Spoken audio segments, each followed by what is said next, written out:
Anthropic's legal filing just proved AI dangers aren't accidents. They're choices. For the last 5 years, AI companies have operated under an implicit assumption. If something goes wrong, it's either user error or an unforeseeable outcome. A chatbot generates harmful content? That's emergent behavior. A language model reproduces biased training data? That's a limitation of the technology, not negligence.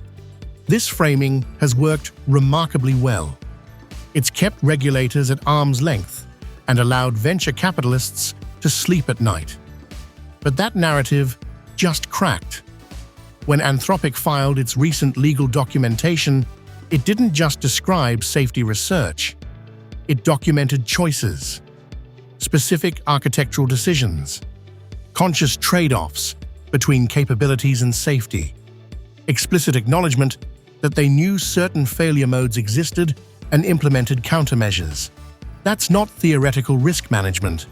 That's an admission that these companies understand what they're building, what it can do wrong, and what they did or didn't do to prevent it. Here's why this matters. Once you've documented that you knew about a danger and made a conscious choice about it, you've crossed a legal threshold. You've moved from act of God territory into design liability. And that's where AI companies are about to learn that their insurance policies, written for software companies, not manufacturers of potentially dangerous systems, won't cover what's coming. The lawsuit wave isn't hypothetical anymore. It's already starting. And unlike earlier AI litigation, these cases will have a different structure. They won't argue that AI is inherently dangerous. They'll argue that this company, with this specific design, made choices that a reasonable actor would not have made. That's a winnable argument in court. And it's impossible to defend with a blanket "AI is unpredictable" statement after you've published papers about how you made it more predictable. Start with the obvious. There are now enough documented instances of AI harm that lawsuits have moved from theoretical to tactical. We've seen chatbots trained on harmful data, recommendation algorithms that amplified misinformation, and language models that reproduced confidential information they were trained on. Each case has a similar pattern. Someone was harmed, the AI company knew the risk existed, and the company could point to safety measures they chose not to implement, or implemented incompletely. But the real evidence is institutional. Look at how the conversation inside AI companies has shifted. 5 years ago, safety research was peripheral, something you funded to manage perception. Now it's central. Companies are hiring safety teams, publishing safety papers, and building safety into product specifications. Why? Because they've internally assessed the risk and concluded it's serious enough to spend serious resources on. That internal assessment is discoverable in litigation. When Anthropic's researchers published papers on jailbreaking, they didn't just advance the field. They created evidence that the company understood specific attack vectors. When OpenAI published its system card for GPT-4, detailing known risks and mitigations, they created a roadmap for plaintiffs' attorneys. The company essentially said, here are the ways this could go wrong. Here's what we did about it. Here's what we didn't do. A clever lawyer will use that documentation to argue negligence. Insurance companies are already pricing this in. Cyber liability insurance is getting more expensive for AI companies, and exclusions are getting wider. Some insurers are simply declining to renew policies for companies with high-risk AI products. That's not a market overreaction. That's actuaries who've done the math and concluded the risk is real and the liability is uncapped. The final piece of evidence is regulatory movement. The EU's AI Act, despite its many flaws, established a principle: High-risk AI systems require documented safety practices. The moment a government anywhere says you must prove you took safety seriously, you've created a template for civil liability. If you're required to document safety practices for regulators, those documents become evidence in lawsuits about whether you actually followed them. The first thing that breaks is the insurance model. Within 2 years, general liability insurance for AI companies will either become prohibitively expensive or simply unavailable for high-risk applications.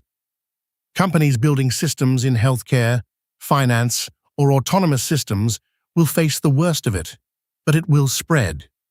Expect insurance costs to go from negligible to material, from a rounding error in the budget to 10 to 15% of operating expenses for certain products.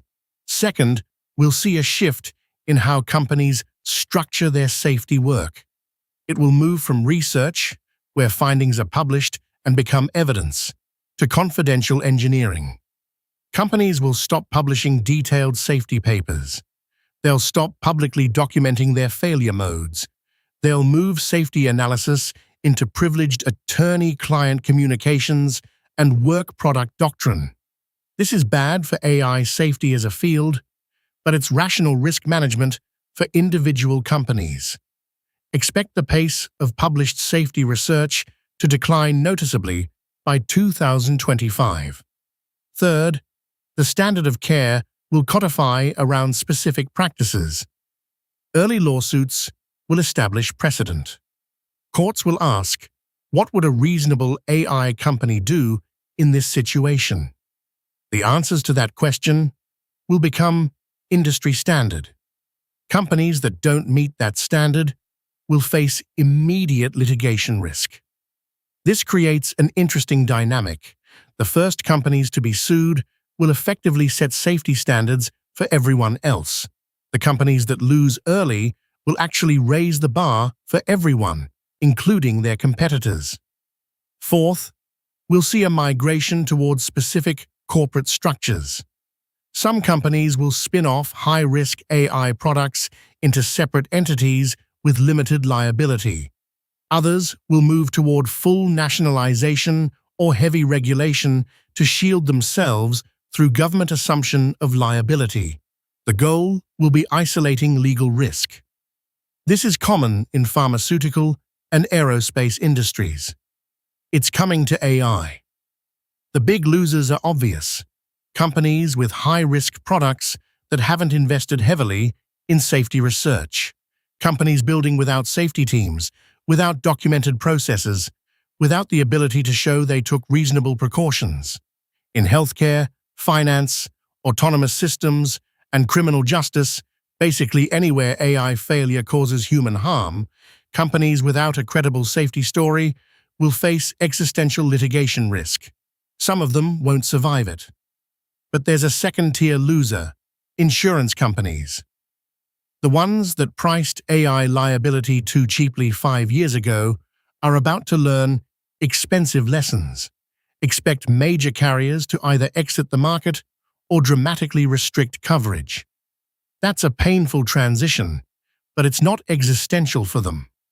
The winners are interesting. First, safety-focused AI companies like Anthropic, DeepMind, and others that have genuinely invested in safety will actually benefit. Their documentation and research become a liability shield. They can point to papers and say, "We understood these risks.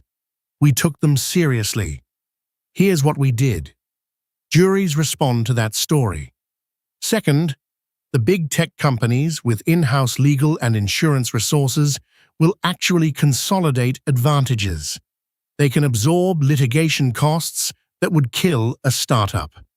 They can weather periods of expensive insurance or even self-insurance. This accelerates the power concentration in AI, the opposite of what we might want, but the likely outcome.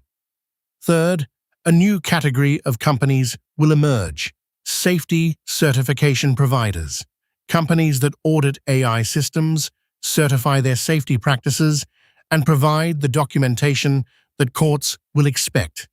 This is a multi-billion-dollar market opportunity for the right player.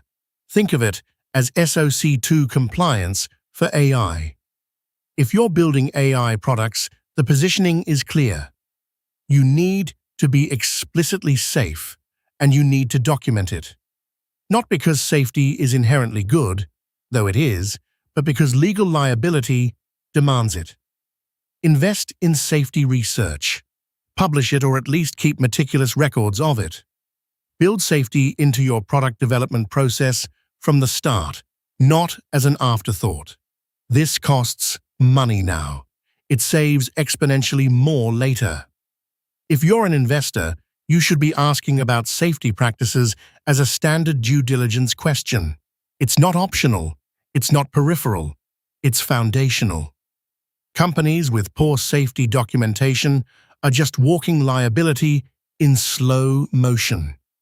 If you're in insurance or risk management, you have a narrow window to build expertise in AI liability before the market closes. The companies that understand this space deeply will be extraordinarily valuable. If you're an entrepreneur, consider building in the safety infrastructure space. The demand is about to spike, and the market will pay for solutions. Follow for more on the future of AI and business.